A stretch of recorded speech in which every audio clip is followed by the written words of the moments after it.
Hi all. For those of you who don't know me, I'm Steve Ellis, and I'd like to say a few off-the-cuff words to those of you at B2 level who are trying to achieve C1, and indeed for those of you at advanced level who are trying to achieve proficiency. Now, I just said I'm speaking off the cuff. Well, that's a fixed expression. I suppose you can call it an idiom if you want, which simply means I'm speaking spontaneously. I haven't planned this. The thing I wanted to say is at both levels, vocabulary is the key rather than grammar. Don't get me wrong. It's another typical English expression. Grammar, of course, is important.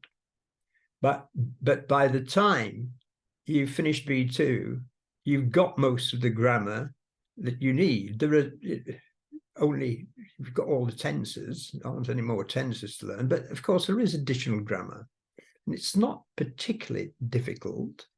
And I've covered it in another video, I've mentioned it, and I'll do more about it later. And that's within your grasp to do that. It's like a tangible thing that you can do and practice. But vocabulary becomes a lot more important. There is no separate grammar test in C1, in the Cambridge Advanced exam or Cambridge Proficiency exam. It's all integrated. It's integrated into other parts, into the first part, the reading and use of English, into listening, into reading, and of course, into writing. And of course, you need these extra grammar skills. But as much as that, you need vocabulary, and you need lots of it. And when I say vocabulary, I don't mean just single words. I mean lexical chunks. You do need single words. You need more advanced words than you've been used in the past, but you need chunks of language, what we call lexical chunks. And they are fixed expressions, they're collocations, they're phrasal verbs, and they're idioms. And sometimes there's an overlap between all of them.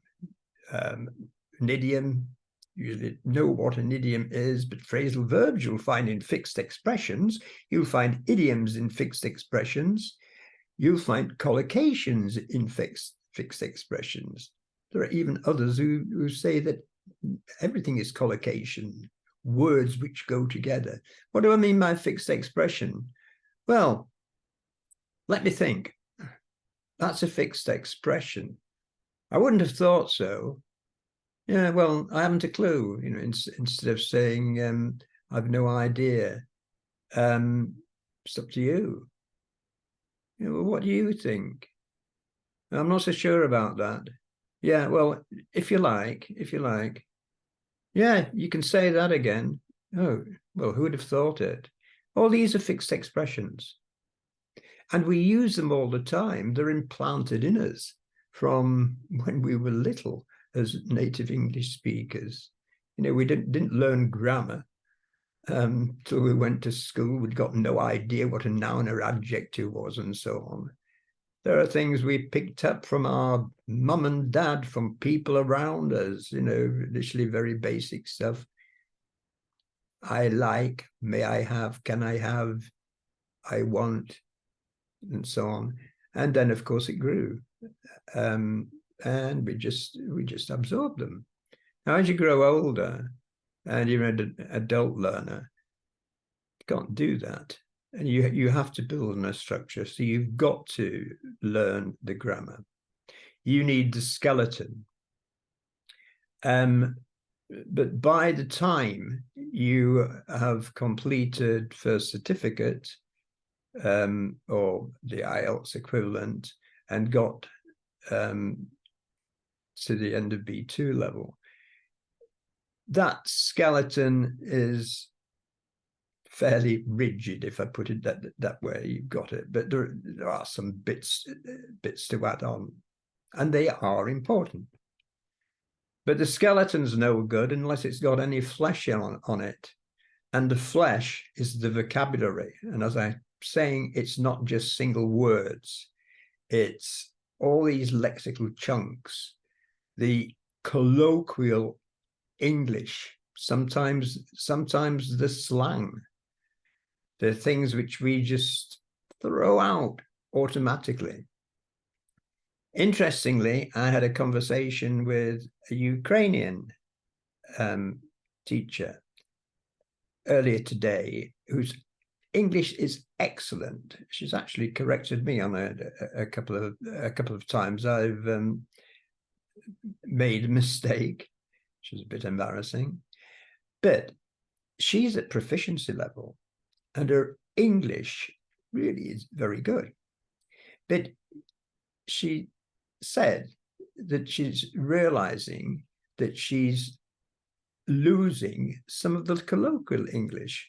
And the reason why is because she's teaching, and she's teaching formal English at a lower standard than she is. And so she doesn't have the opportunity to practice the colloquial English, all these other lexical chunks which come to as native speakers so naturally. And there are many of you out there who I know who are teachers, and the same will happen to you. And if you're speaking in your staff room to other English teachers or just kids or adults, then you are probably most of the time using more formal language, certainly practicing grammar, maybe with a few phrasal verbs and idioms thrown in. So you really do need to concentrate on these lexical chunks. And don't forget the fixed expressions.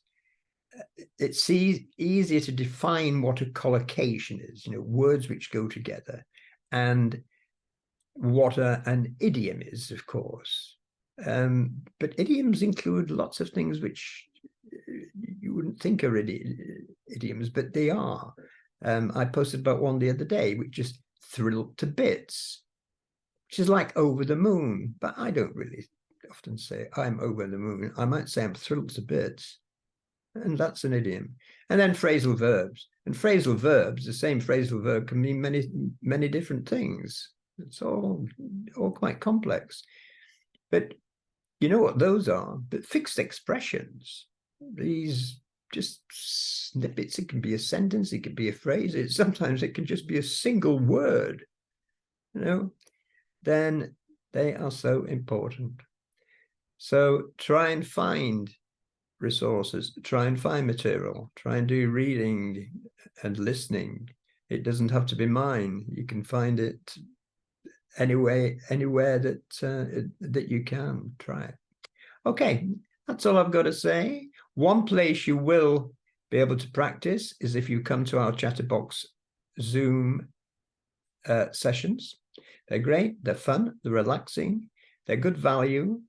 We have a good laugh, as well as learning new things, and they're mainly concentrating on colloquial language, on lexical chunks. And we've started doing some listening exercises as well, but they're all about colloquial language too. I saw that many of you appreciated the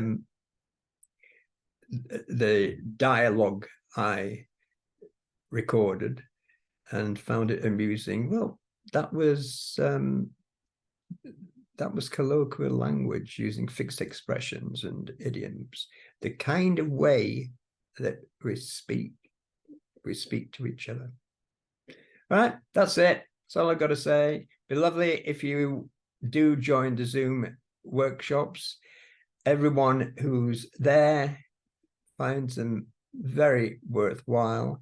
And as I say, we have fun, and you get lots of chance to speak. It's not me giving a lecture.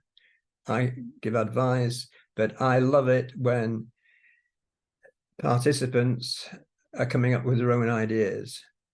And we do practice. We break out into separate rooms, after we've talked for a bit, and go into pairs or into threes, and you practice putting conversations together. And then you come back and we see if we can make head or tail of what you're saying. There you are.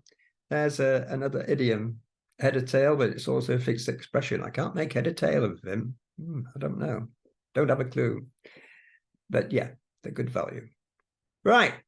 That's it. As much as I've got to say. I've gone on longer than I thought I would. And I'll talk to you again soon. And I hope to see some of you in the Chatterbox Zoom workshops. Bye for now. Take care.